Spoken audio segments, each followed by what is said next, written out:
श्रीमान वेंकटनाथार्य कवितार्किकेसरी सामकाचार्यवर्यो मे सन्निधत्तां सदाकृति रामानुजदयापात्रं ज्ञानवैराग्यभूषणं श्रीमद्वेंकटनाथार्यं वन्दे वेदान्तदेशिकं लक्ष्मीनाथसमारम्भां नाथयामनमध्यमाम् अस्मदाचार्यपर्यन्तां वन्दे गुरुपरम्परां ज्ञानानन्दमयं देवं निर्मलस्फटिकाकृतिम् आधारं सर्वविद्यानां हयग्रीवमुपास्महे दिशन्तु मे देव सदा त्वदीयाः दयातरङ्गानुचराः स्तोत्रेषु पुंसामृतं चरन्ति सरस्वती संस्कृतकामधेनुम् यस्यापवत्पत्तजनाद्विहन्तुः पितृत्वं मन्येत यतोर्णम् स्तम्भे अवतारकम् अनन्यलभ्यं श्रीलक्ष्मीनृसिंहं शरणं प्रपद्ये नीलातुङ्गस्तनगिरिधरी शुद्धमद्बोधिकृष्णं पाराद्यं स्वं स्तुतिसदस्यनस्तुद्धमध्यापयन्ति श्रोत्रष्टायां सरजनि कलितं या बलाग्रतबुद्धे गोतादस्यै नवीनमिदं भूयये वास्तु भूयः அன்னவயல் புதுவை ஆண்டாள் அரங்கற்கு பண்டு திருப்பாவை பல்வதிகம் இனிசையால் பாடிக் கொடுத்தாள் நற்பாமாலை பூமாலை ஜோடிக் கொடுத்தாலை சொல்லு ஜோடிக் கொடுத்த சுடரொடியே தொல்பாவை பாடியருளவல்ல பல்வளையாய் நாடினி வேங்கடவற்கண்ணவினி என்றையும் மாற்றம் நாம் கடவா வண்ணமே நல்கி வேய புகழ் வில்லிபுத்தூராடை பூரம் மேன்மேலும் மிக விலங்கு விஷ்டஜித்தன் தூய திருமகளாய் வந்தரங்கனாக்கு துராய் மாலை முடி சூடிக் கொடுத்த மாலே நேயமுடன் திருப்பாவை பாட்டாரைந்தும் நீ உரைத்த தையுருதிங்கள் பாமாலை ஆயவுகள் 100 அன்புடனே அடியே கருசை நீயே. நமஸ்தே. இன்றைய பாசுரம் 18வது பாசுரம் திருப்பாவிலே மிகவும் விசேஷமான பாசுரம். இந்த விசேஷமான பாசுரத்தினுடைய சுவாபதேச அர்த்தங்களை அனுபவிப்பதற்கு முன் சுவாமி நிகமாந்த மகாதேசிகன் கோதா பிராட்டியினுடைய பிரபாவத்தை போற்றி பாடியிருக்கின்ற கோதாஸ்துதியினுடைய 18வது ஸ்தோத்திரத்தை அனுபவித்துவிட்டு அந்த ஸ்லோகத்தினுடைய அர்த்த விசேஷங்களை மனதிலே கொண்டு தொடர்ந்து திருப்பாவியினுடைய பாசுரார்த்தங்களை அனுபவிப்போம். சூடாபதேன பரிக்ருக்ய தவோத்தரீயம் மாதாமவித்வத்வலைகீரதிவாஸ்ய தத்தாம் பிராயேண ரங்கபதிரேஷ விபர்த்திகோதே சௌபாகிய சம்பதபிஷேக மகாதிகாரம் என்பது கோதாஸ்துதியிலே 18வது ஸ்லோகம். இந்த ஸ்லோகத்திலே சுவாமி நிகமாந்த மகாதேசியின் கோதா பிராட்டியை பார்த்து, கோதா பிராட்டியே, உன்னுடைய மேலாடையையும் நீ சூடி கலைந்து அந்த மாலையையும் ஆர்வத்துடன் சூட்டிக் கொள்கின்றான் உன்னுடைய எம்பெருமானாகிய ஸ்ரீ ரங்கராஜன். ஆகையினால்தான் அவன் மங்கள ஸ்வரூபனாக இருக்கின்றான். உன்னுடைய மேலாடையும் நீ கூடிக் கொடுத்த அந்த மலர்மானுடைய சுகந்த கந்தமும் தான் அவனுக்கு மங்களத்தை கொடுக்கின்றனவோ, ஆகையினால்தான் அவன் ரங்கராஜன் என்ற பெயரை பெற்றிருக்கின்றானோ என்று கோதா பிராட்டியினுடைய பெருமையை, சூடிக் கொடுத்த அந்த சுடர்முடியினுடைய பெருமையை போற்றுகின்றார் சுவாமி நிகமாந்த மகாதேசிகன் என்ற அளவிலே கோதாஸ்துதியினுடைய 18வது ஸ்லோகத்தினுடைய அர்த்தத்தை மனதிலே கொண்டு இன்றைய பாசுரமாகிய திருப்பாவியின் 18வது பாசுரத்தை அனுசந்தானம் பண்ணுவோம். உந்து மரகலிற்றன் ஓடாத தோல்வலியன் நந்தகோபாலன் மருமகளே நட்பின்னாய் கந்தம் கமிழும் கொள்ளி கடைதிரவாய் பந்தெங்கும் கோழி அழைத்தனகான் மாரவி பந்தல் மேல் பல்கால் குயிலிடங்கள் குவினகான் பந்தார் விரடி உண்மை துணன் பேர்பாட செந்தாமரை கையால் சீரார் கலையொலிப்ப வந்து திரவாய் மகிழ்ந்தேரோர் எம்பாவாய் என்று இன்றைய பாசுரம் நாம் பார்ப்போம். இந்த 5 பாசுரங்களிலே எம்பெருமானை கீழெழுப்புவதாக ஆண்டாள் நாச்சியார் அருளுகின்றார். அந்த வகையிலே 18, 19, 20 ஆகிய 3 பாசுரங்களும் பிராட்டியாகிய மகாலட்சுமியினுடைய ஸ்வரூபமாகிய நப்பினை பிராட்டியை குறித்து ஆண்டாள் நாச்சியார் அருளியுள்ள பாசுரங்கள் இந்த 3 பாசுரங்கள்.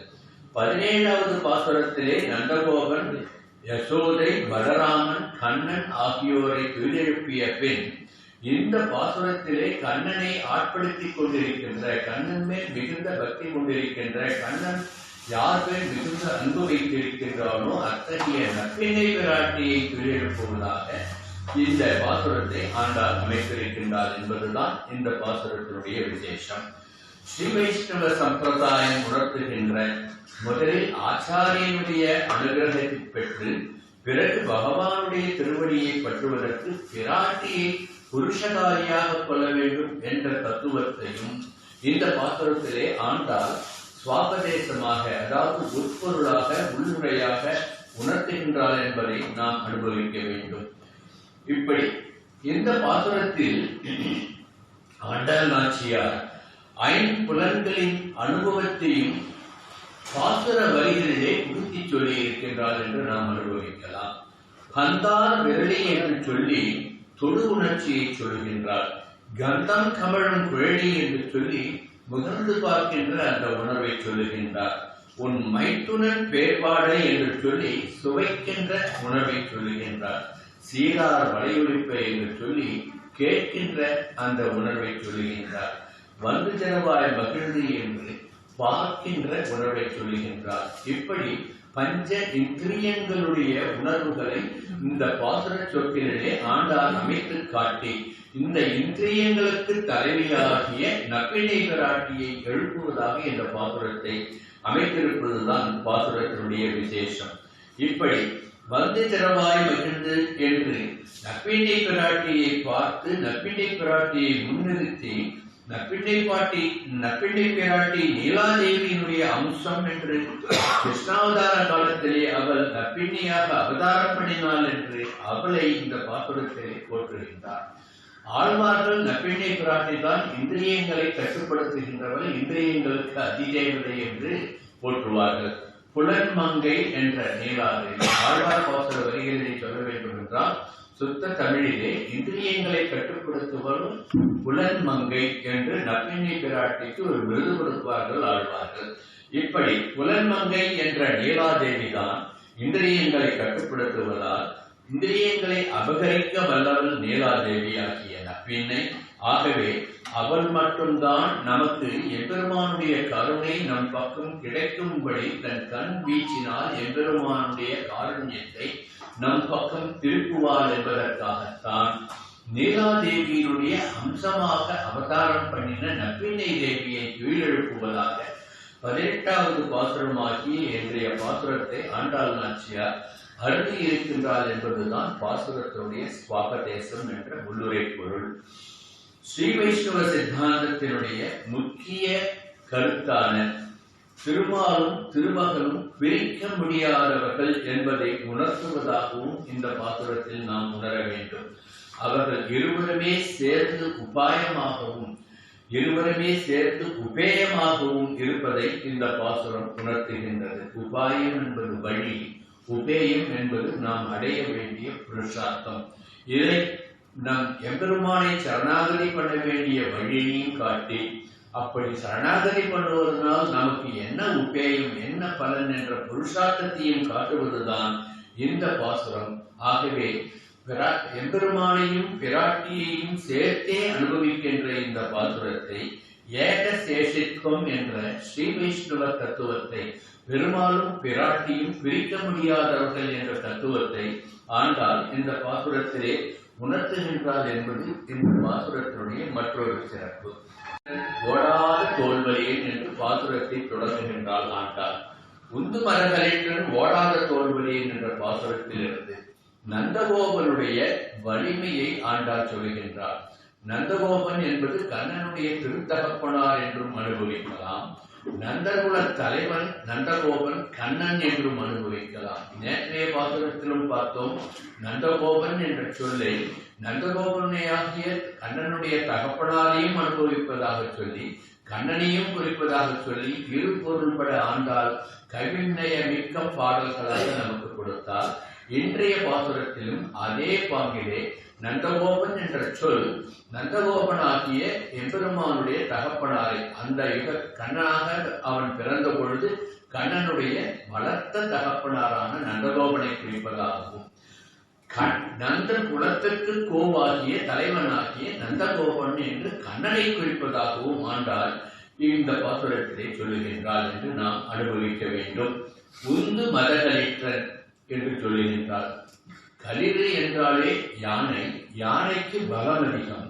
மதகளிறு என்றால் மதம் பிடித்த யானை, மதம் பிடித்த யானைக்கு பலம் பல்மடங்கு பெருகிவிடும் என்பதனால் உந்து மதகளிற்றன் என்று நந்தகோபனுடைய வலிமையை பாராட்டி பேசுவதற்காக அவ்வாறு சொல்லுகின்றார். ஓடாத தோல்வலியன் என்று சொல்லி அவன் புறமுதுகிட்டு ஓடாத வல்லமை பெற்றவன் என்று அவனை மங்களாசாசனம் பண்ணுகின்றார். ஆகவேதான் இங்கு ஒரு அற்புதமான உண்மையை ஆண்டாள் உணர்த்துவதை நாம் உணர வேண்டும். கண்ணனை கொல்ல வேண்டும் என்ற கம்சன் நந்தகோபன் மீது படையெடுத்து வந்தான் என்று வஞ்சகமாக எப்படியாவது கண்ணனை கொல்ல வேண்டும் என்றுதான் பல அரக்கர்களை ஏவிவிட்டான். ஏனென்றால் படையெடுத்து வந்தால் இவன் உந்து மதவலிற்றன், ஓடாத தோல்வலியன், இவனிடம் நம் படை செல்லுபடியாகாது என்பதை உணர்ந்ததால் தான் கம்சன் பலவிதமாக வஞ்சனையாக கண்ணனை அழிக்க முயற்சி செய்தான் என்று அந்த உண்மையையும் ஆண்டாள் ஓடாத தோல்வலியன் என்ற பாசுர உரைகளிலே சொல்லாமல் சொல்லுகின்றார் என்று நாம் அனுபவிக்க வேண்டும். இப்படி ஆயிரம் யானைகளுக்கு சமமான வல்லமையை உடைய நந்தகோபன் என்று ஆண்டாள் சொல்லுகின்றார். நந்தகோபன் இருக்கும் இடமோ கோகுலம், ஆயர்பாடி. ஆயர்பாடியிலே ஆணிரைகள் தான் இருக்கும், பசுக்கள் இருக்கும், கறவை மாடுகள் இருக்கும். இங்கு 7 யானைகள் என்று ஆண்டாள் பாடியிருக்கின்றார் என்று அனுபவித்தோம் என்றால், இங்கு 1000 யானைகளுக்கு சமமான 2 யானைக்குட்டிகள் நந்தகோபனிடம் இருக்கின்றது என்று சொல்லுகின்றார். ஒன்று வெள்ளை யானைக்குட்டி, மற்றொன்று கொழுத்த கருப்பு யானைக்குட்டி. வெள்ளை யானைக்குட்டி பலராமன், கருப்பு யானைக்குட்டி கிருஷ்ணன் என்று அற்புதமாக நம் பெரியவர்கள் அனுபவித்திருப்பார்கள். இப்படித்தான் இந்த எம்பெருமானுடைய நடையழகு, கிருஷ்ணனுடைய நடையழகை பெரியாழ்வார் யானையினுடைய நடையோடு அனுபவித்து பெரியாழ்வார் திருமொழி பாசுரத்திலே அனுபவித்திருப்பதையும் இன்று நாம் ஒப்பிட்டு பார்த்து ஆண்டாள் சொல்லி இருக்கின்ற உந்து மதகளிற்றன் ஓடாத தோல்வலியன் என்ற பாசுரத்தினுடைய உட்பொருளை சுவாபதேசத்தை அனுபவிக்க வேண்டும். தொடர் சங்கீதி செலாரென தூங்கும் பொன்மணி ஒலிப்ப படுமும் மத புனல் சேர வாரணம் பையன் என்று ஊர்வது போல் உடன் கூடுகின் கனியார வலிப்ப மணிப்பறை கரங்க கரந்தாலினை கொண்டு சாரங்கவாணி தலநடை நடவானோ என்பது பெரியாழ்வார் திருமொழி பாசுரத்திலே ஒன்று. அந்த குட்டி குழந்தை கண்ணபிரானுடைய தளிர் நடை எப்படி இருந்தது என்று ஆழ்வார் அனுபவிக்கின்றார் பாருங்கள். அவன் அணிந்துள்ள பாதச்சரகைகள் கின் கின் என்று சத்தத்தை எழுப்ப, அவன் இடுப்பிலே கட்டியிருக்கின்ற சிறு மணிகள் பறைபோல் ஒளி எழுப்ப, நடக்கின்ற ஆயாசத்தினால் அவன் மேல் வியர்வை பொங்குவது ஒரு மத யானைக்கு எப்படி மதநீர் பொங்கி வழியுமோ அது போன்று பொங்கு வழிகின்றது. காலிலே கட்டிய சலங்கையை மத யானை அறுத்து கொண்டு சலார் பிலார் என்று ஒளி எழுப்பிக் கொண்டு நடப்பது போன்று அந்த யானையின் மேலே இருபுறமும் தங்கச் சங்கிலிகளால் கட்டியிருக்கின்ற மணிகள் எழுப்புகின்ற ஒளிகள் போன்று இவருடைய இடுப்பிலே கட்டியிருக்கின்ற அந்த மணிகள் நாதம் எழுப்புகின்றன என்று அனுபவித்து யானையை போன்று நடப்பவன் இந்த கண்ணபிரான் என்று பெரியாழ்வார் அனுபவித்திருப்பார். இப்படித்தான் ராமாயணத்திலும் ராமனுடைய நடையழகை தசரதன் அனுபவித்திருப்பதாக சொல்வார்கள்.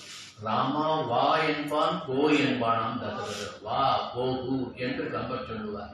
வா என்று அழைத்தவுடனே ராமன் வருவான், போ என்று சொன்னவுடனே போவான். எதற்கு இப்படி அழைத்து வா என்று சொல்லி போ என்று சொல்கிறான் என்றால் அவனுடைய நடையழகை அனுபவிக்க வேண்டும் என்று கம்பபிரான் அழகாக ராமாயணத்திலே ராமனுடைய நடையழகை காட்டியதையும் இங்கு நாம் மனதிலே கொண்டு உந்து மதகளிற்றன் ஓடாத தோல்வலியன் என்று இந்த பெருமையை ஆண்டாள் தன்னுடைய வருங்கால மாமனாராகிய நந்தகோபனுடைய பெருமையை பேசுவதாக, அவருடைய வல்லமையை சொல்லுவதாகவும் அனுபவிக்கலாம். தன்னுடைய மணாளனாக வலித்துக் கொள்ளப் போகின்ற கண்ணன் நந்த கோபனாகிய நந்தர்களுக்கெல்லாம் தலைவனாகிய கண்ணன் அவனுடைய வலிமையை சொல்லுவதாகவும் சொல்லி இன்னொரு விதமாக கண்ணனை ஓடிய தோல்வலியன் என்று ஏளனம் செய்வதாகவும் உணர்த்துகின்றாள் என்று அனுபவிக்கலாம். நந்தகோபாலன் ஓடாத தோல்வலியன் என்றால் புறமுதையிட்டு ஓடாதவன் என்றால் கண்ணன் ஓடிய தோல்வலியன் என்று சொல்லுகின்றான் என்று அனுபவிப்பார். எப்படி கண்ணன் ஓடிய தோல்வலியன்?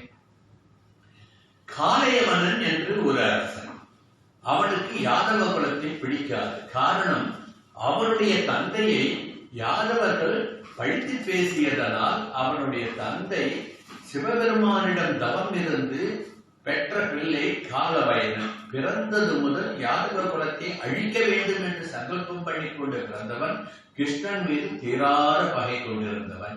ஆகவே அந்த காலயவனன் என்ற அந்த அரசன் கிருஷ்ணனை போர் தொடுத்து பலமுறை அவனை மாய்க்க வேண்டும் என்று முயல்கின்றான். இதே காலத்தில் தான் ஜராசந்தனும் 17 முறை எம்பெருமான் மீது போரிட்டு மதுராவை அழிக்க வேண்டும் என்று முயன்று முடியாமல் போய் தன்னுடைய பிரஜைகளான நண்பர்களை காக்க வேண்டும் என்று கடல் இடையே ஒரு புதிய நகரத்தை நிர்மாணம் பண்ணி யாதவர்களை அங்கு குடியேற்றினான் கண்ணன் என்பது வரலாறு. அப்படி இருந்தும் இந்த காளையவனன் தன்னை கொல்வதற்காக இருக்கின்றான் என்பதனால் அந்த காளையவனும் ஜராசந்தனும் சேர்ந்து 100 சத்திரிய ராஜாக்களை கொன்று ஒரு யாகம் செய்தால் தர்மன் செய்கின்ற அஸ்வமேத யாகம் பலனில்லாமல் போகும் என்று 99 அரசர்களை சிறைபிடித்து வைத்திருந்தார்.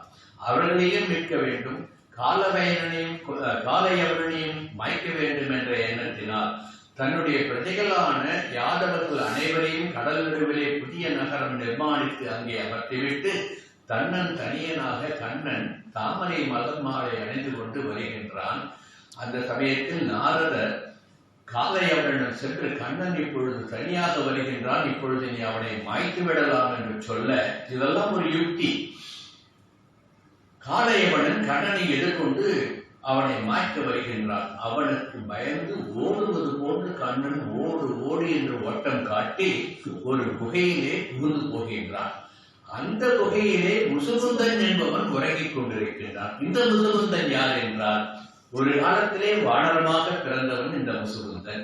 வானரமாக பிறந்து ஒரு வில்வ மரத்திலே அமர்ந்திருந்த பொழுது அந்த மரத்தின் அடியில் சிவபெருமான் தவம் பண்ணி கொண்டிருக்க, தெரிந்தோ தெரியாமலோ அந்த வானரம் வில்வ இலைகளை பறித்து போட அந்த இலைகள் எல்லாம் சிவபெருமானை மூடிக்கொண்டு தவம் கலைந்து எழுந்த சிவபெருமான் தன் மீது வில்வத்தால் அர்ச்சனை பண்ணது யார் என்று நிமிர்ந்து பார்த்த அந்த வானரை பார்த்து, அந்த வானரம் தெரியாமல் செய்த செயலாக இருந்தாலும் நீ மானிட பிறவி எடுத்து நல்ல ஒரு அரசனாக சிவபக்தனாக இருப்பாய் என்று அவனுக்கு வரம் கொடுக்கின்றார். அப்பொழுது அந்த வானரம் சொல்றதாம், பிரபுவே, நீங்கள் கொடுத்த வரத்தை நான் ஏற்றுக்கொள்வது எனக்கு பரம பாக்கியம். ஆனால் மனிதனாக பிறந்து விட்டால் மனிதர்களுடைய வஞ்சனை என் மனதிலே வந்துவிடும். ஆகவே எனக்கு மனித முகமே வேண்டாம், எனக்கு இந்த வானர முகத்தோடே பிறக்கும்படி அனுகிரகம் பண்ணுங்கள் என்று கேட்க, முசுகுந்தன் என்பவன் வானர முகத்தோடு பிறந்து ஒரு பெரிய ராஜாவாக தேர்ந்து சிறந்த சிவபக்தனாக இருந்தான். அவன் தேவாசுர யுத்தத்தின் பொழுது இந்திரனுக்கு சகாவாக இருந்து இந்திரனுக்கு உதவி புரிந்து அசுரர்களை வென்று அந்த போரிட்ட கலைப்பினால் தான் தூங்க வேண்டும் என்று துவாரகைக்கு பக்கத்தில் இருந்த ஒரு குகையிலே சென்று உறங்குகின்றான். அப்பொழுது அவன் இந்திரனிடம் ஒரு வரம் கேட்டான். இந்திரா, உனக்கு உதவி நான் போர் புரிந்துதான் மிகவும் ஆயாசமாக இருக்கின்றேன். இந்த ஆயாசம் தீர நான் உறங்குகின்ற பொழுது என்னை யார் எழுப்பினாலும் அவர்கள் என் பார்வையிலேயே மாய்ந்து போக வேண்டும் என்று ஒரு வரம் வாங்கிக் கொண்டார். இப்படி இந்த முசுகுந்தன் இந்த குகையிலே தூங்கிக் கொண்டிருக்கிறான். நம் கண்ணன் எம்பெருமான் இவன் பெற்ற வரம், அதாவது காளையவனன் பெற்ற வரம், எந்த ஆயுதங்களாலும் தனக்கு மரணம் ஏற்படக்கூடாது என்று சிவபெருமானிடம் வரம் வாங்கியிருந்தான். யாதவ குலத்தை அழித்தே தீருவேன், கிருஷ்ணனை அழித்தே தீருவேன் என்று கங்கணம் கட்டிக் கொண்டிருந்தான். ஆகவே இவனை போரிட்டு மயக்க முடியாது என்பதனால் ஓடுவது போல் ஓடி அந்த குகையின் உள்ளே ஒளிந்து கொண்டான் கிருஷ்ணன். அப்பொழுது அவனை துரத்தி கொண்டு வந்த காளையவனன் குகைக்குள்ளே வருகின்றான். ஒரே இருட்டு, காலிலே ஏதோ இடறுகின்றது. இடறுவது கிருஷ்ணன் தான் இங்கு தூங்குகின்றான் என்று எட்டி உரைத்தானான். அங்கு தூங்கிக் கொண்டிருந்தது முசுகுந்தன். அவன் விழித்து பார்த்து அந்த பார்வையிலே அவன் பொசுக்கி போய்விட்டான். அவனுடைய வதம் முடிந்து விட்டது. இப்படி கிருஷ்ணன் இவனை எப்படி மாய்த்தான்? இவனை மாய்த்ததனால் 99 அரசர்கள் விடுவிக்கப்பட்டார்கள். அஸ்வமேத யாகம் நன்றாக நடந்தது என்று சொல்லுவதனால்தான் கிருஷ்ணனுடைய தந்தையாகிய நந்தகோபன் ஓடாத தோல்வலியன், கண்ணன் ஓடிய தோல்வலியன் என்று ரசமாக அனுபவிப்பார்கள் இந்த கதைகளை மேற்கோள் சொல்லி. ஆகவே இந்த கதைகளை பாசுரக்குரலிலே உள்ளுறுத்திய அந்த ஆண்டால் கோணாத சொல்வலியன் என்று நாம் அனுபவித்து ஒரு விருது கொடுத்து விடுவோம். சரணாகதி தத்துவத்தை எப்படி நமக்கு கிடைக்க வேண்டும் என்பதையும் இந்த பாசுரத்திலே ஆண்டால் உணர்த்துகின்றார் என்று சுவாபதேசம் சொல்லுவார்கள்.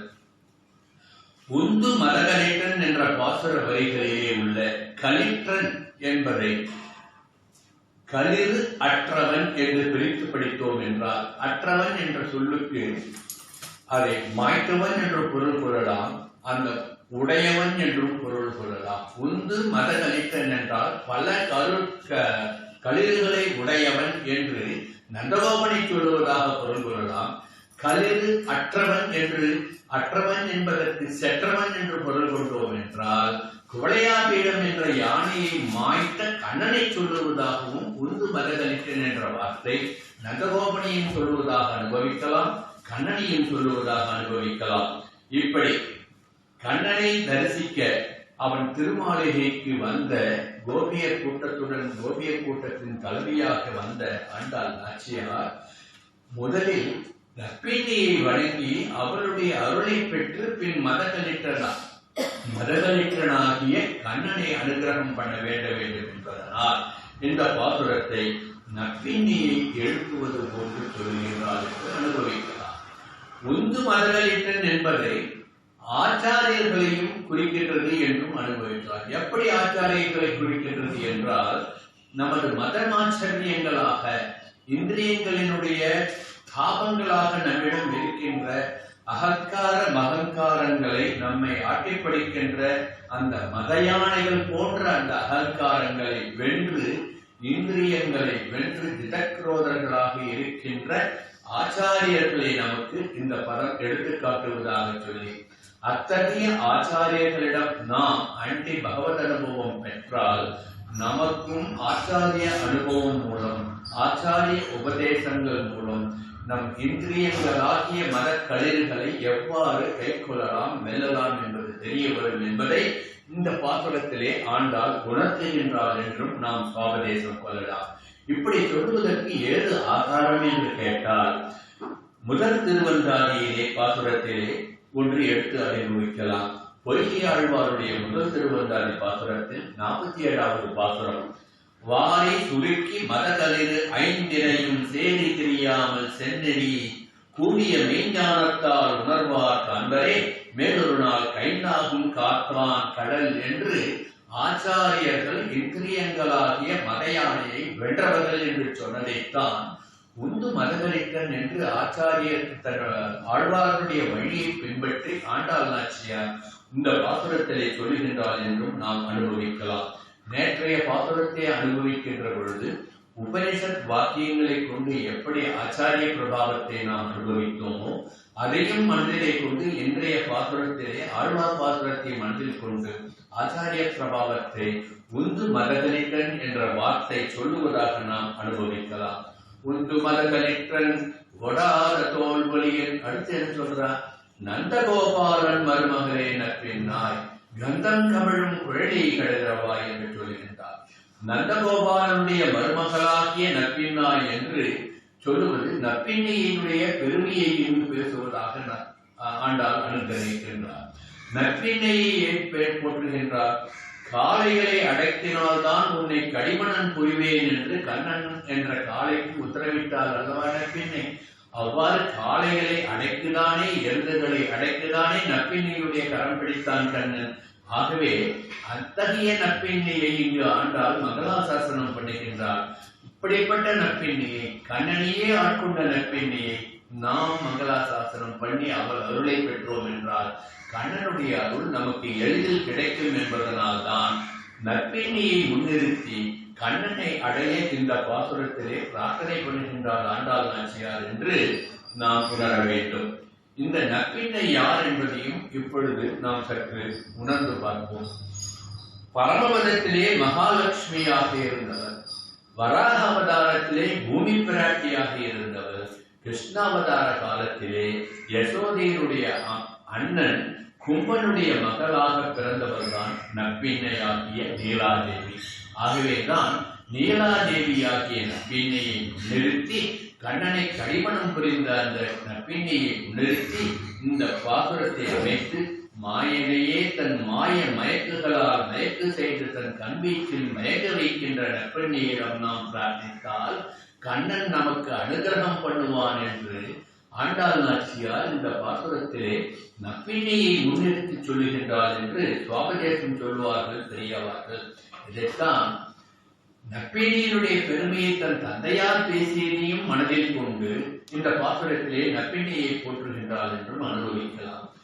பெரியாழ்வார் தன்னை ஒரு தாயாக பாவித்துக் கொண்டு, யசோதையாக தன்னை பாவித்துக் கொண்டு கண்ணனை நீராட்ட அழைக்கின்ற பொழுது நாணத்தனையுமிலானாய் நப்பின்னை காணில் சிரிக்கும் மாணிக்கமே என் மணியே என்று மஞ்சளமானவாராய் என்று அழைப்பார் அல்லவா? அதை நினைத்துக் கொண்டு நப்பின்னை புராணத்தை நாம் இங்கு மங்களாதாசனம் பண்ணுவோம் என்று ஆழ்வார் பெரியாழ்வாரை முன்னிறுத்திக் கொண்டு நப்பின்னையை இங்கு மங்களாதாசனம் பண்ணி பாசுரத்தை அமைக்கின்றார் ஆண்டாள் என்றும் நாம் அனுபவிக்கலாம். ஆகவே நந்தகோபாலன் மருமகளே நப்பின்னாய் என்று இந்த பாசுரத்திலும், நப்பின்னை நங்காய் திருவே துயிலாய் என்று பின்னால் வருகின்ற 20வது பாசுரத்திலும் நப்பின்னைக்கு மங்களாசாசனம் பண்ணுகின்றார் ஆண்டாள் நாச்சியார். நப்பின்னை என்பதை எப்படி பொருள் கொள்ளலாம் என்றால், ந பின்னா என்று சமஸ்கிருதத்திலே அனுபவித்தோம் என்றால், நா என்றால் இல்லை, பின்னா என்றால் பிரியாதவள், எம்பெருமானை விட்டு எப்பொழுதும் பிரியாதவள் என்பதனால் நா பின்னா நப்பின்னா என்று அனுபவிக்கலாம். நா பின்னா, பின்னம் என்றால் பிரித்தல், பிரிக்க முடியாதவள், எம்பெருமானிலிருந்து பிரிக்க முடியாதவள் ந பின்னா நப்பின்னா என்று அனுபவிக்கலாம். நப்பின்னை என்பதை நல்ல பின்னல் உடையவள் என்று தமிழிலே அனுபவித்தோம் என்றால் அது அவளுடைய தேக சௌந்தரியத்தை குறிப்பதாக நாம் அனுபவிக்கலாம். நப்பின்னை என்பதை நல்ல பின்னழகு உடையவள் என்றும் அவளுடைய சௌந்தரியத்தை அனுபவித்தால், நல் பின் என்பதை ஐ என்ற பண்பு பெயர் விகுதியுடன் சேர்த்து நல் பின் ஐ நப்பின்னை என்று அனுபவித்தோம் என்றால் நல்ல தோற்றமுடைய நப்பின்னை என்றும் அனுபவிக்கலாம். இப்படி ஸ்ரீதேவி பூதேவி ஆகிய தேவியர்களுக்கு பின்னால் வந்தவள் என்பதனால் ஸ்ரீதேவி பரமபதம், அடுத்தது பூதேவி வராகாவதாரத்தின் போது வந்தால், கிருஷ்ணாவதாரத்தின் பொழுது நீலாதேவி நப்பின்னையாக வந்தாள் என்பதனால் இந்த இரு தேவியர்களுக்கு பின்னால் வந்தவள் என்பதால் நல் பின்னை நப்பின்னை என்றும் அனுபவிக்கலாம். நீலாதேவி தான் புலன்மங்கை, அவள்தான் இந்திரியங்களுக்கு அபகரிப்பவள், அவள்தான் இந்திரியங்களை கட்டுப்படுத்துபவள், அவள்தான் கண்ணனையே ஆட்டி படைப்பவள் என்பதனால் தான் அவளை முன்னிறுத்தி நப்பின்னை குங்கை மேல் வைத்து கிடந்த மலர்மாவா என்று பின்னால் பாசுரத்திலே எப்படி நப்பின்னை கண்ணனையே தன் கட்டுக்குள் வைத்திருந்தால், கண்ணனையே இந்திரிய கட்டுப்பாட்டுக்குள் வைத்திருந்தால் என்று அருளப் போகின்றார். ஆகவே நப்பின்னை பிராட்டியினுடைய பெருமையை பேசுகின்ற விதமாக இந்த பாசுரத்தை ஆண்டாள் அமைத்திருக்கின்றாள் என்று நாம் உணர வேண்டும். ஏன் பிராட்டியை முன்னிட்டு பிரார்த்திக்கிறார் ஆண்டாள் என்றால், நம் ஸ்ரீ வைஷ்ணவ சம்பிரதாயத்திலே பிராட்டியை புருஷகாரி, புருஷகார பூதை, புருஷகாரி என்று போற்றுவார்கள். அதாவது எம்பெருமான் ஓம் என்ற பிரணவம் என்று எடுத்துக்கொண்டோம் என்றால் லக்ஷ்மி உகாரம், உகாரம் என்பது அதனால்தான் நாம ஊன் போட்டு எழுதுவார். இது ஊன் போட்டு எழுதுறது தமிழ் எழுத்துல ஊன் போட்டா 8, அது எம்பெருமானை குறிப்பதுன்னு எடுத்துக்கலாம். உகாரம் என்பது மகாலட்சுமியை குறிப்பதாக பூ என்று போட்டு எடுத்துக்கலாம். ஆனா எல்லாரும் பொதுவில் யதார்த்தத்தில் என்ன சொல்லுவார், பிள்ளையார் சொல்லின்னு சொல்லுவார். அது பிள்ளையார் சொல்லி அல்ல, மகாலட்சுமியை நினைத்து ஊ என்று போட்டுகின்ற வைஷ்ணவ சம்பிரதாயம் என்பதை நாம் உணர வேண்டும். வைஷ்ணவ சம்பிரதாயத்தில் பிராட்டியை நாம் புருஷகார பூதை, புருஷகாரி என்று அனுபவிக்கின்றோம் அல்லவா? இதைத்தான் இன்னமுதில் பிறந்தால் இதம் கேட்க உரைத்தவிரான் என்று துவயக்குருத்திலே சுவாமி நிகமாந்த மகாதேசிகன் அனுபவிப்பார். இன்னமுத திருமகள் என்று இவரை முன்னிட்டு எம்பெருமான் திருவடிகளை அடைகின்றேனே என்று அதிகார சங்கிரகத்திலே இந்த திருமகளுடைய அனுகிரகம் பெற்றுத்தான் எம்பெருமானை சரணடைய முடியும் என்பதை நம் சுவாமி நிகமாந்த மகாதேசிகன் நம் சதாச்சாரியன் நமக்கு எடுத்து காட்டவில்லையா? அதைத்தான் இங்கு நம் வைஷ்ணவ சம்பிரதாயத்தினுடைய நெறிமுறைகளை உணர்த்துகின்ற வகையிலே பிராட்டியாகிய நற்பிணியை முன்னிறுத்தி இந்த பாசுரத்தை சொல்லுகின்றார் என்று அனுபவிக்கலாம். இன்னொரு விதமாக பிராட்டியை கமலா என்பார்கள்.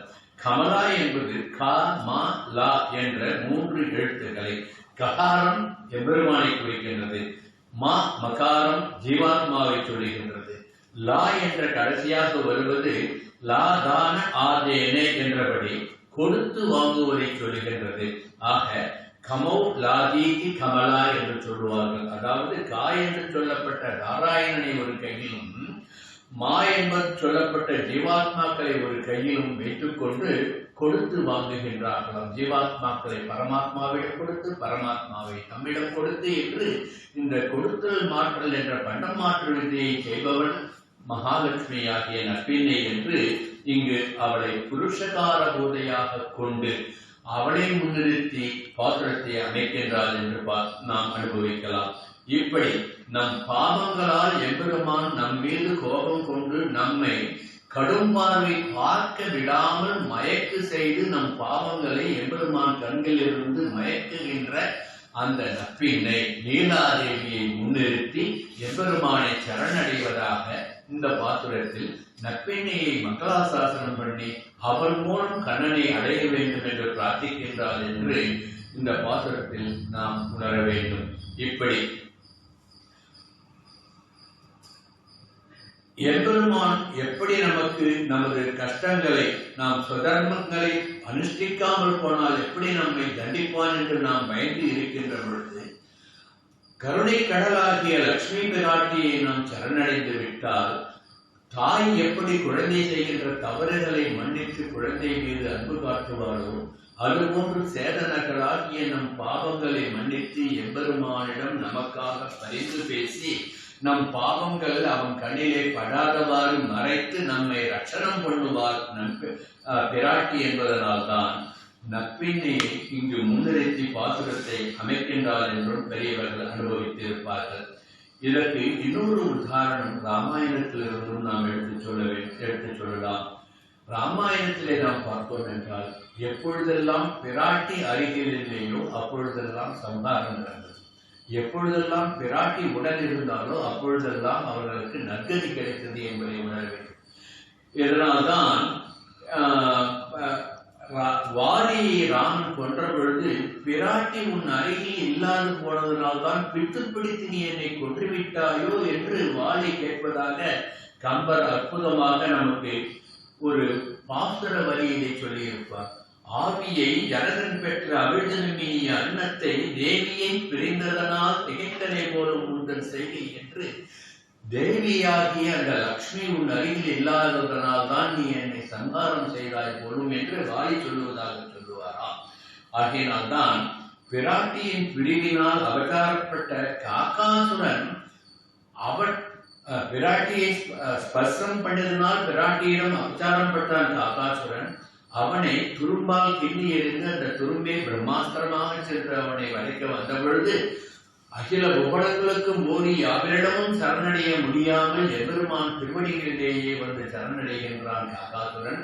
அப்பொழுது கூட அவனுக்கு புத்தி சரியில்லாமல் தவறாக விழுந்த பொழுது மிகவும் கருணையுடனும் வாத்சல்யத்துடனும் அவனை திருப்பி அவனுடைய திருவடி எம்பெருமானின் திருவடியில் படுபடி வைத்தார் அல்லவா பிராட்டி. இதுதானே கருணை. தனக்கு தீங்கு செய்தவனுக்கும் நன்மை செய்கின்ற அந்த காருண்யம் லக்ஷ்மியிடம் இருக்கும் என்பதனால்தான் பிராட்டியை முன்னிறுத்தி காக்காசுர வதத்தை இங்கு நாம் மனதிலே கொண்டோம் என்ற காக்காசுர விருத்தாந்தத்தை வதல் அது காக்காசுர விருத்தாந்தம். பிராட்டியினுடைய மேனியை தீண்டியதற்கு அவனுக்கு கிடைத்த ஒரு என்ன சொல்றது, அபச்சாரப்பட்டதனால் அவனுக்கு கிடைத்த ஒரு தண்டனை எதுவென்றால் அவனுடைய ஒரு கண்ணை கிளறி விட்டுட்டார் எம்பெருமான் என்பதுதான். அதற்கு இன்னும் சொல்லணும்னா பெரிய விருதாந்தம் சொல்லணும். ஆகவே பிராட்டியினுடைய பெருமை ஸ்ரீசுத்தம் எப்படி பேசுகின்றது? கந்தத்வாராம் துராதர்ஷாம் நித்யபுஷ்டாம் கணேஷினீம் ஈஸ்வரீம் சர்வபூதானாம் காமிகோ பக்வயே ஸ்ரீயம் என்று சுகந்தங்களுக்கு இருப்பிடமானவர் மகாலட்சுமி தம்மிடம் இருக்கின்ற கெட்ட வாசனை, நம்மிடம் இருக்கின்ற கெட்ட வாசனை ஆகிய துர்கந்தத்தை போக்குபவள் அவள். சர்வகந்த சர்வரசகா என்று நமக்கு ஞானமாகிய சுகந்தத்தை தருபவள் பிராட்டி என்பவர்களால் இதை ஸ்ரீஸ்துதியிலே ஆவிர்பாவ கலச ஜலதா பக்ரே பாவி யஸ்யா ஸ்தானம் யஸ்யா சரதி நவனம் விஷ்ணு பக்தஸ்தலம் வா பாமா யஸ்யா பவனமகிலம் தேவி திவ்யம் பதம் வா ஸ்லோக பிரஜை ரணவதி குணா யசே சாகதத்வம் என்று ஸ்ரீஸ்ருதியிலே சுவாமி நிகமானந்த மகாதேசிகன் அவருடைய பெருமையை பேசுகின்றார். அதாவது இந்த ஸ்தோத்திரத்திலே உன்னுடைய பிறப்பிடம் வெளியென்றே கண்டுபிடிக்க முடியவில்லையே, நீ கலசத்தில் தோன்றினாயா, யஜ்ஞவாடிகையில் தோன்றினாயா, பிருகுவம்சத்தில் தோன்றினாயா, அகலையிலே இறையும் என்று எப்பொழுதும் எம்பெருமான் திருமாவிலே அவதரிக்கின்றாயே, இப்படிப்பட்ட உன்னுடைய பெருமையை எப்படி சொல்வது என்று திகைப்பதாக சுவாமி தேசிகன் ஸ்ரீஸ்ருதியிலே சொல்வதை நினைத்து அத்தகைய லட்சுமி தான் எம்பெருமானுடைய திருமார்பில் அமர்ந்து கொண்டு அவனை ஒரு பார்வை, சேதனர்களாகிய நம்மை ஒரு பார்வை என்று பார்த்து நாம் எம்பெருமானிடம் அணுகுகின்ற பொழுது நாம் செய்த தீவினைகள் அவன் கண்ணில் படாதவாறு கருணை செய்து ரட்சிக்கின்றார் என்பதனால்தான் மகாலட்சுமி ஸ்வரூபமாகிய நப்பினியை இந்த பாசுரத்திலே ஆண்டாள் நாச்சியார் புருஷகார போதையாக முன்னிறுத்தி பேசுகின்றார் என்று நாம் அனுபவிக்க வேண்டும். இன்னும் சொல்லிக்கொண்டே போகலாம் நப்பினியினுடைய பெருமையை. காலம் கருதியதோடு நிறுத்திக் கொள்கின்றேன். அடுத்து வந்து எங்கும் கோழி அழைத்தனகான் என்று பாசுரத்தை அமைக்கின்றாள் ஆண்டாள். வந்தெங்கும் கோழி அழைத்தனகான் மாதவி பந்தல் மேல் பல்கால் குயினங்கள் குவினகான் என்று காலத்தை எடுத்து காட்டுகின்றார். கோவை கூவுகின்ற அந்த காலை நேரம், குயில்கள் மாதவி பந்தலில் குறுக்கத்தி மலர்கள் நிறைந்த அந்த பந்தலிலே குயில்கள் கூவுகின்ற நேரம் இளங்காலை நேரம் என்று காலத்தை குறிப்பிடுகின்றார். நப்பினி பிராட்டியே, உன்னுடைய வாயில் காப்போனின் அனுமதி பெற்று, உன் நாயகனுடைய பெற்றோர்களிடம் அனுமதி பெற்று, உன் மைத்துரனாகிய பலராமனிடமும் அனுமதி பெற்று இப்பொழுது கண்ணனை எழுப்புவதற்காக உன்னை கண்ணனையும் எழுப்பினோம். ஆனால் அவன் கருணை இன்னும் எங்களுக்கு கிட்டவில்லை. ஆகவே நீ எங்களுக்கு பரிந்துரைத்து கருணை புரிய வேண்டும் என்று இந்த பாசுரத்திலே ஆண்டாள் பிரார்த்திப்பதாக வந்தெங்கும் கோழி அழைத்தனகான் மாதவி பந்தல் மேல் பல்கால் பீனங்கள் குவினகான் என்ற பதங்களிலே மாதவி பந்தல் என்பது தன்னையும் தன் தோழிமார்களையும் சேர்ந்த கூட்டத்தையாக சொல்லி, அங்கு குயில்கள் கூடுவது தங்கள் கூட்டம், இந்த பக்தர்களாகி இந்த கூட்டம் வந்து எம்பெருமானுடைய பேர்பாடி கூவுகின்ற கூட்டம் என்று சொல்லுவதாக நாம் அனுபவிக்கலாம். கோழியும் குயில்களும் கூவுகின்றன என்று இந்த பாசுரத்திலே சொல்லியிருப்பது வேத உபநிடத ஞானத்தை தங்களுடன் கொண்டுள்ள யோகிகளும் முனிவர்களும் உன் மணாளன் திருநாமங்களை போற்றி பாடுவதை காண்பாயாக என்று உள்ளுரை பொருளாக கூறுவதாகவும் நாம் அனுபவிக்கலாம். கோழி கூவும் என்னுமால் கோழினான் என் செய்கேன் ஆழி மன்னர் வரும் பொழுதாயிற்று கோழி கூ என்னுமால் என்று பெரிய திருமொழியிலே ஒரு பாசுரத்திலே திருமங்கை ஆழ்வார் அருளியிருந்த பாசுரத்தையும், கோழி அழைப்பதன் முன்னம் குறைந்த நீராடுவான் போந்தோம் என்று நாச்சியார் திருமொழியிலே ஆண்டாளே சொல்லியிருப்பதையும் இங்கு நாம் ஒப்பிட்டு அனுபவிக்க வேண்டும். நாச்சியார் திருமொழியிலே இன்னொரு பாசுரத்திலே கொத்தலர் காவில் மண்கடம் கண்படை கொள்ளும் இளங்குயிலே என் தத்துவனை வரக்கூயாய் ஆகில் தலையல்லால் கைமாலேனே வந்தெங்கும் கோழி அழைத்தனான் என்ற பாசுர வரிகளுக்கு நாம் அர்த்தமாக எடுத்துக் கொள்ளலாம். இங்கு கோழி என்பதை ஒரு ஸ்ரீ வைஷ்ணவனுடைய அடையாளமாகவும் நாம் எடுத்துக் கொள்ளலாம். ஸ்ரீ வைஷ்ணவர்கள் நாரை போல, கோழி போல, குப்பை போல, ஊமை போல இருப்பார்கள் என்று பெரியவர்கள் பூடகமாக சொல்லுவார்கள். அது என்ன நாரையை போன்று என்றால், கொக்குக்கு ஒன்றே மதி என்பது போன்று உண்மையான ஞானத்தை பெற வேண்டும் என்பது சரியான ஆச்சாரியனை சரணடைய காத்திருப்பார்கள் ஸ்ரீ வைஷ்ணவர்கள். எப்படி கோழியை போன்றவர் என்றால், கோழி எப்படி குப்பையை கிளறி தன் உணவை எடுக்கின்றதோ அதுபோன்று வேதாந்தங்களை அலசி அலசி ஆராய்ந்து ஞானத்தை பெறுபவர்கள் ஸ்ரீ வைஷ்ணவர்கள் என்று சொல்லுவார். குப்பை போன்றவர்கள் என்றால் பாகவத கைங்கரியத்திலேயே தங்களை கரைத்துக் கொள்ளுவார்கள் என்பதனால் குப்பை போன்றவர்கள் என்று பெரியவர்கள் சொல்லுவார்கள். பந்தார் விரலி உண்மை துணன் பேர்பாட என்று அடுத்த வரைக்கு போகும். எங்கள் மாயையை அகற்றி பரமனது சேவைக்கு ஆட்படுத்துவதற்கு நீ வாராய் என்று அவர் பந்தார் விரலில் உன் மைத்துனன் பேர்பாட எங்களுக்கு அனுகிரகம் பண்ணுவாயாக என்று ஆண்டாள் இங்கு பிரார்த்திப்பதாக நாம் அர்த்தம் கொள்ள வேண்டும். மாதவி என்பது ஆண்டாள் நாச்சியாரை குறிக்கும் என்றும், ஏனென்றால் மாதவி மாதவப்பிரியாம் என்று பூசுப்தத்திலே நாம் பூசுப்தம் போட்டுகின்றதல்லவா ஆண்டாள், அதைத்தான் இங்கு மாதவி என்று ஆண்டாள் நாச்சியார் சொல்கின்றார் என்று. மாதவி பந்தல் என்பது ஆண்டாளையும் அவளை சுற்றியுள்ள தோழியர்களையும் சொல்லுவதாகவும் உட்பொருள் நாம் அனுபவிக்க வேண்டும்.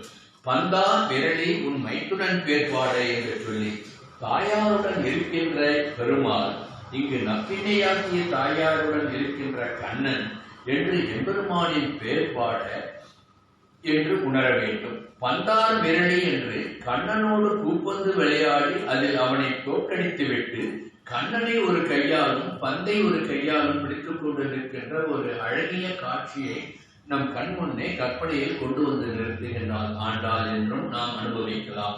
இங்கு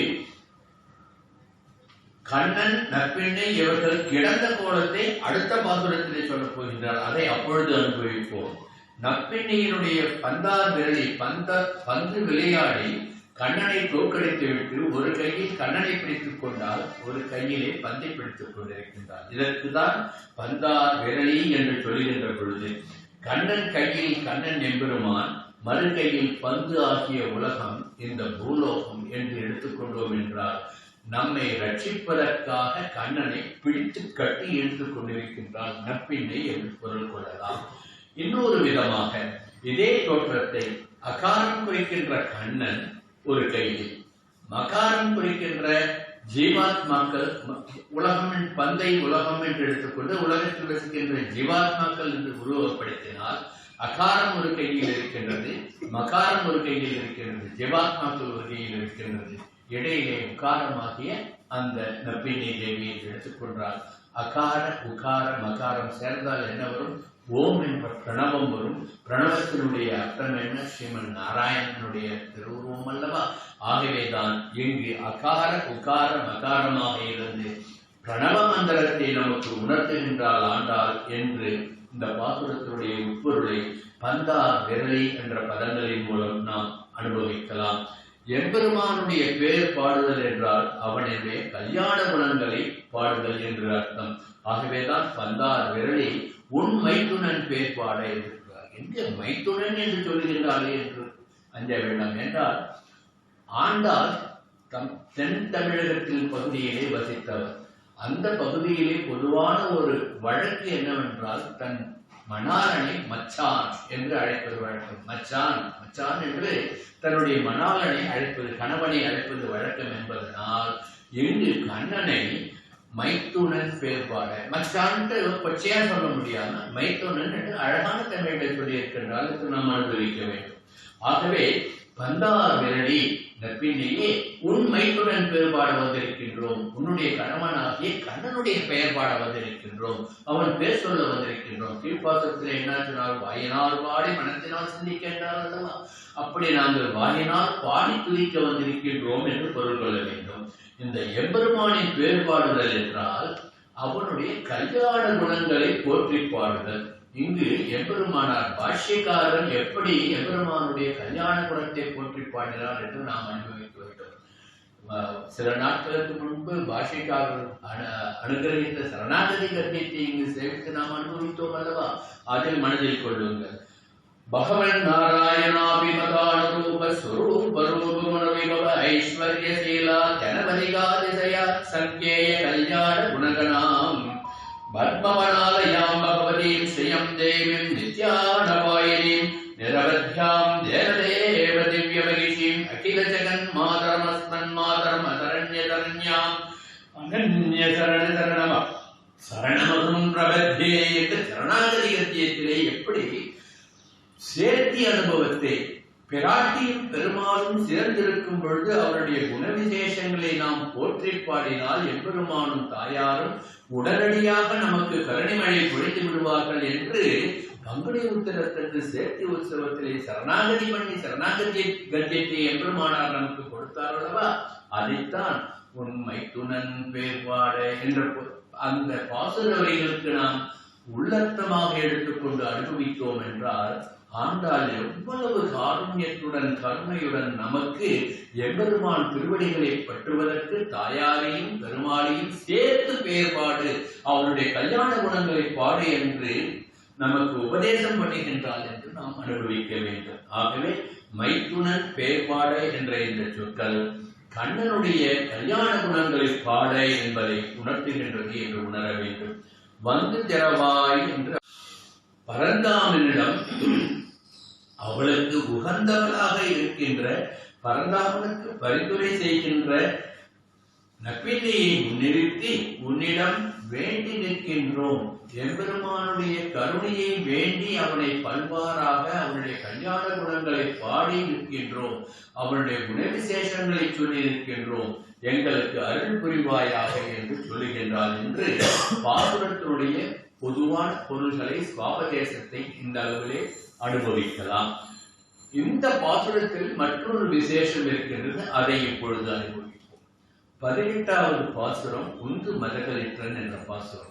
இந்த பாசுரம் நமது தர்சன முதல்வர் ஸ்ரீ உடையவர் என்று போற்றப்படுகின்ற ராமானுஜருக்கு மிகவும் உகந்த பாசுரம் என்று இதை மங்களாசாசனம் பண்ணுகின்ற பொழுது நாம் சேவை செய்கின்ற பொழுது 2 முறை சேவை கொள்வோம். ஏனென்றால் உடையவருக்கு மிகவும் உகந்த பாசுரம் இந்த பாசுரம்.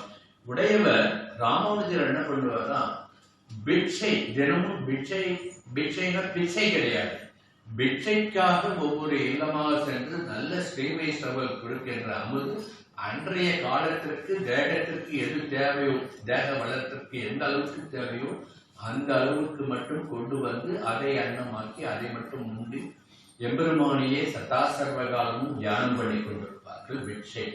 அந்த பிட்சையிலே உஞ்சவருத்தி பண்ணி கொண்டு வருகின்ற பொழுது ராமானுஜர் திருப்பாவையின் மீது தனக்கு இருந்த அளப்பரிய ஈடுபாட்டினால் எப்பொழுதும் திருப்பாவை பாத்திரங்களை சொல்லிக் கொண்டுதான் உஞ்சவருத்தி பண்ணிக்கொண்டு பிட்சைக்கு வருவாராம்.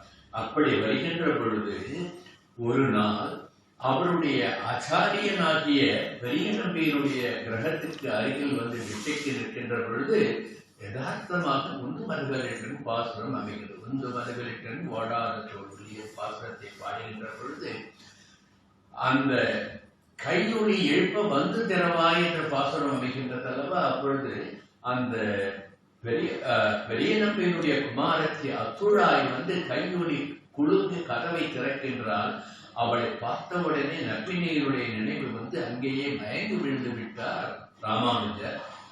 இவள் பதவி அடித்துக் கொண்டு போய் தன் திருத்தகப்பனாரிடம் சொல்ல, இப்பொழுது உந்து மலைகளின் பாசுரத்தை செவித்தாரோ என்று கேட்டு வந்தாராம். அதுதான் ராமானுஜருடைய பெருமையாக திருப்பாவை ஜீயர் என்ற பட்டத்தை அவருக்கு வாங்கி கொடுத்தது என்று சொல்லுவார்கள். அத்துழாய் செந்தாமரை கையால் சேரார் வடிவெழுப்ப வந்து திறவாய் என்ற பாசுர வரிகளை இவர் சேவிக்கின்ற பொழுது சீரார் வடிவெழுப்ப கையொலி குலுங்க கதவை திறக்கின்ற பொழுது நப்பிண்ணை சொரூபத்திலேயே அவளை அனுபவித்தார். இதுதான் காண்கின்ற பொருள்களெல்லாம் எம்பெருமானையும் பிராட்டியையும் காணுகின்ற அந்த மனப்பக்குவத்தை ராமானுஜர் நமக்கு எடுத்து காட்டுகிறார் என்று அந்த நிகழ்வையும் முந்து மருகலிட்டன் பாசுரத்தில் ராமானுஜருடைய வாழ்வில் நடந்த ஒரு நிகழ்ச்சியோடு நாம் ஒப்பிட்டு பார்த்து உணர வேண்டும். அதே உடையவர் தான் கோதக்ராஜர் என்று ஆண்டாளுக்கு மிகவும் உகந்தவராக சொல்லி ஆண்டாளுக்கு திருத்தமையனாக ஆகிவிட்டார் என்று சொல்லுவார்கள். ஆண்டாள் வாழ்ந்த காலம் முன்காலம், ராமானுஜரோட காலமோ பின்காலம். எப்படி இவர் ராமானுஜர் ஆண்டாளுக்கு அண்ணனானார்? நாம மங்களாசாசனம் பண்ண பெரும்போதூர் மாமுனிக்கு பின்னானால் வாழியே என்று மங்களாசாசனம் பண்ணிக்கிறமே. பெரும்போதூர் மாமுனி வந்த காலம் பின்காலம், ஆனால் அவள் இருந்த காலம் முன்காலம். அவளை எப்படி இவருக்கு தங்கை என்று சொல்லி அவளை அண்ணன் என்று சொல்கின்றாள் என்றால் அதற்கும் ஒரு கதை. கதை அல்ல, நிகழ்வு. ராமானுஜருடைய வாழ்க்கையில் நடந்த ஒரு நிகழ்வு. ஒரு சமயம் ஸ்ரீவில்லிபுத்தூருக்கு சென்று ஆண்டாளுக்கு மங்களாசாசனம் பண்ண வேண்டும், வடபத்திரசாயியை சேவிக்க வேண்டும் என்று ராமானுஜர் நடந்து செல்கின்ற பொழுது, திருவாளரின் சோலையை கடக்கின்ற பொழுது, நாச்சியார் திருமொழியிலே வருகின்ற ஆண்டாளுடைய 4 நறும்பொழில் பாசுரத்தை அனுசந்தானம் பண்ணிக்கொண்டே சென்றார்.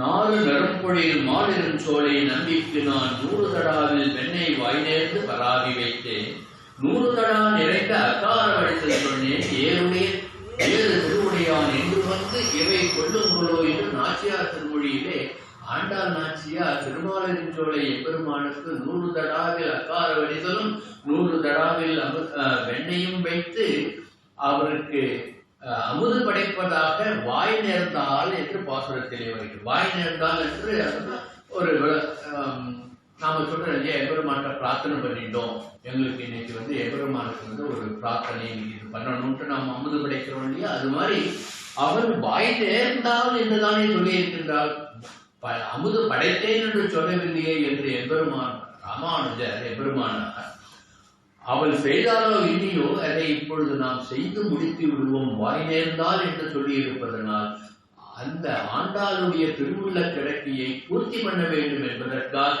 திருமாலின் சோலை எம்பெருமான் சுந்தரராஜ பெருமாளுக்கு 100 தடா வெண்ணையும் 100 தடா அக்கார வடித்தலும் அமுது செய்து ஆண்டாளுடைய திருவுள்ள கிடப்பை நிவர்த்தி பண்ணினார், பூர்த்தி பண்ணினார் என்பது வரலாறு. ஆகவேதான் இதை முடித்துவிட்டு இவர் அங்கு ஸ்ரீவில்லிபுத்தூருக்கு சென்ற பொழுது கர்ப்ப கிரகத்தில் இருந்த ஆண்டாள் அர்த்த மண்டபத்திற்கே வந்து அண்ணா என்று அழைத்தாள். ஏனென்றால் தங்கை நினைப்பதை செய்து முடிப்பவன் அண்ணன். இப்ப இருக்கிறவா எப்படி இருக்கோ அது தெரியாது. பொதுவாக தங்கைக்காக பரிந்து பரிந்து செய்யக்கூடியவன் தமையன். ஆகவே தமையன் போன்று பாசத்தோடு நான் வாய் நேர்ந்து வைத்தேன் என்று சொன்னதை நீ நிவர்த்தி பண்ணினாயே என்று ஆண்டாள் கர்ப்பகிரகத்திலிருந்து ஓடி வந்து அர்த்த மண்டபத்திலே நின்று கொண்டு அண்ணா வாரும் என்று அழைத்ததனால் பெரும்போதோர் மாமுனைக்கு பின்னானால் வாழியே என்று மங்களாசாசனம் பண்ணுகின்றோம். ஆகவே இன்னைக்கு நாம ஸ்ரீவில்லிபுத்தூர்ல போய் பார்த்தோம்னா அர்த்த மண்டபத்தில் தான் ஆண்டாள் நாச்சியார் காட்சி கொடுப்பார், அவரை சேமிக்க முடியும். இப்படி கோதகிராஜன் என்ற பிருதுவை, கோதாவுக்கு அனுகிரகத்தை பெற்றவர் என்ற பிருதுவை எம்பெருமானுக்கு கிடைக்க செய்த பாசுரம் இந்த உந்து மல்களின் பாசுரம் என்பதை நாம் அனுபவிக்க வேண்டும். இன்னொரு விதத்திலே பார்க்க வேண்டும். இந்த பாசுரத்தை ஆண்டாள் 18வது பாசுரமாக அமைத்திருக்கின்றார். ஒவ்வொரு பாசுரம் சொல்லுகின்ற பொழுதும் அந்த பாசுரம் எத்தனாவது பாசுரம் என்பதற்கு ஒரு விளக்கத்தை நாம் அனுபவித்து வருகின்றோம், கீழ்பாசுரங்களை அனுபவித்து. இந்த பாசுரத்தை ஏன் ஆண்டாள் 18வது பாசுரமாக சொல்லுகின்றார் உந்து மல்களின் என்றதை நாம் அனுபவித்தால், 18 என்பது நமது சனாதன தர்மத்திலே இதிகாச புராணங்களிலே பிரிக்க முடியாத மிகவும் போற்றத்தக்க ஒரு எண் என்பதனால் 18வது பாசுரமாக உந்து மலர்களிட்டனை சொல்லி அந்த உந்து மலர்களிட்டன் என்ற பாசுரம் தாயாரை முன்னிட்டுக் கொண்டு சரணாகதி பண்ண வேண்டும் என்பதை நமக்கு உணர்த்துகின்ற பாசுரமாக அமைத்து அந்த உந்து மலர்களிட்டன் என்ற பாசுரம் எம்பெருமானார் தர்சனஸ்தாபகர் எம்பெருமானார் நமக்கு வழிகாட்டியவர் உகந்த பாசுரம் என்பதனால் அதை 18வது பாசுரமாக அமைத்தால் என்று அனுபவிக்கலாம். ராமாயணத்திலே பாலகாண்டத்திலே ராமனுடைய அவதாரம் வருவது 18வது சர்க்கத்திலே. அயோத்தியா காண்டத்திலே 18வது சர்க்கம் கைகேயி வரத்தால் ராமன் கானகம் செல்வது. கானகம் சென்றதனால்தான் அங்கிருந்த முனிவர்களுக்கு துன்பம் செய்தவர்களை ராமன் அவர்களை மாய்த்து முனிவர்களை ரட்சணம் பண்ணான். பிறகு ராவண வதம் நடந்தது என்பதனால் 18வது சர்க்கத்தில் கைகேயி வரத்தால் ராமன் கானகம் சென்ற விவரம் சொல்லப்படுகின்றது. அதே 8வது சர்க்கம் அசோகவனத்திலே ஹனுமான் சீதா பிராட்டியை கண்டு ராமனுடைய அந்த மோதிரத்தை கொடுத்து அவரிடமிருந்து அடையாளமாக வாங்கி கொண்டு வந்து ராமனிடம் சமர்ப்பிக்கின்ற அந்த நிகழ்வை சொல்லுகின்றது. யுத்த காண்டத்திலே 18வது சர்க்கம் விபீஷ்ண சரணாகதியை சொல்லுகின்றது. பாரத போர் நடந்தது 18 நாட்கள். பகவத்கீதையினுடைய அத்தியாயங்கள் 18.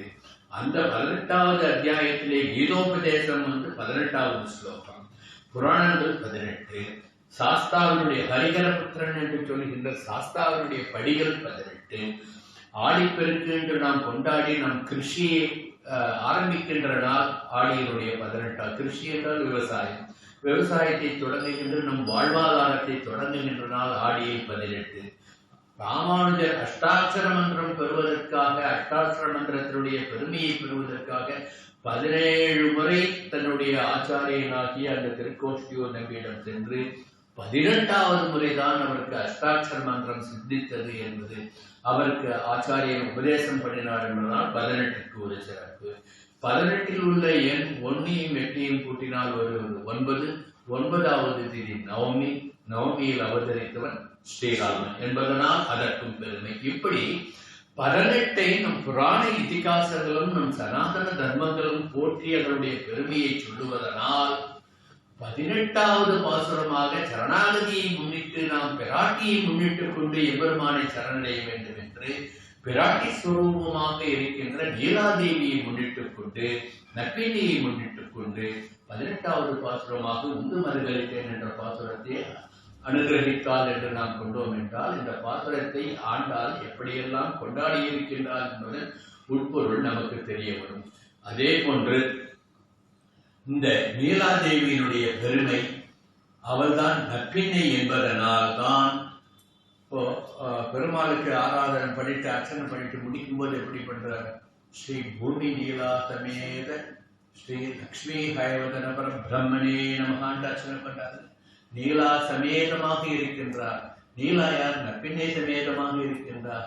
அந்த நற்பின்னையை இந்த பாசுரத்திலே நமக்கு முன்னிறுத்தி அவள் இந்திரியங்களை கட்டுப்படுத்துபவள் என்பதனால் எம்பெருமானுடைய இந்திரியங்களையும் தன் கட்டுக்குள் வைத்திருப்பவள் என்று அடுத்து 20வது பாசுரத்தில் சொல்வாள். ஆகையினால் எம்பெருமானையும் தன் கட்டுக்குள் வைத்திருப்பவள் என்பதனால் அவளுடைய கண்வீச்சு நம் மீது பட்டுவிட்டால் நாம் செய்கின்ற பாபங்கள், சேதனர்களுடைய பாபங்களை அவள் கண்வீச்சினால் மயக்கி மாய மயக்குகள் செய்து நம்மை எம்பெருமானுடைய கருணை பார்வைக்கு ஆளாக்கி விடுவாள் என்பதனால் தான் நற்பின்னையை முன்னிறுத்தி கண்ணனை ஆண்டாள் கீழெழுப்புகின்றாள் என்று இந்த பாசுரத்தை 18வது பாசுரமாக ஆண்டாள் அமைத்ததன் மேன்மையை உணர்ந்து லக்ஷ்மி ஸ்வரூபமாக இருக்கின்ற அந்த நற்பின்னை பிராட்டியை நீலாதேவியை பிரார்த்தித்து லக்ஷ்மி கடாட்சம் நீலாதேவி மூலம் நமக்கு பெருக வேண்டும் என்று பிரார்த்தித்து இந்த பாசுரத்தினுடைய சுவாபதேச அர்த்தத்தை பூர்த்தி பண்ணுகின்றேன். ஆண்டாள் திருவடிகளே சரணம். कवितार्किक सिंहाय कल्याण गुणसालिने श्रीमते वेंकटेशाय वेदांत गुरवे नमः।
கொள்ளாமல்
स्वामी हेमांत महादेशिकन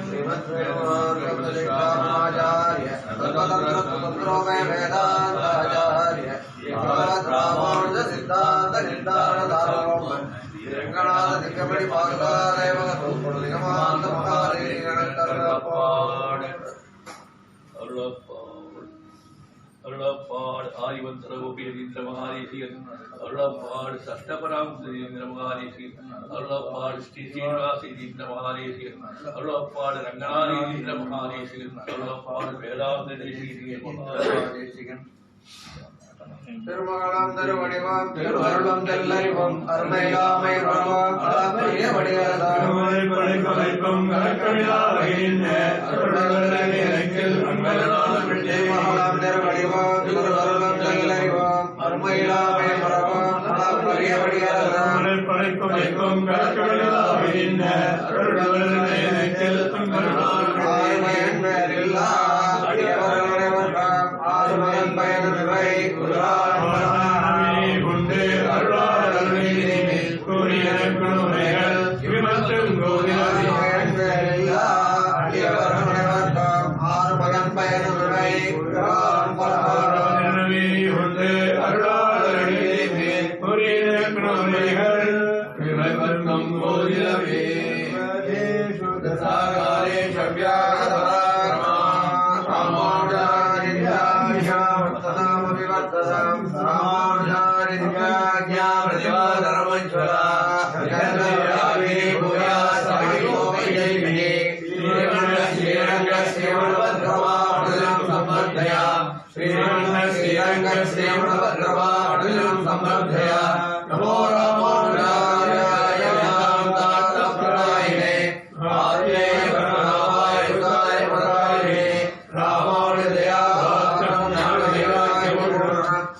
அன்புடனே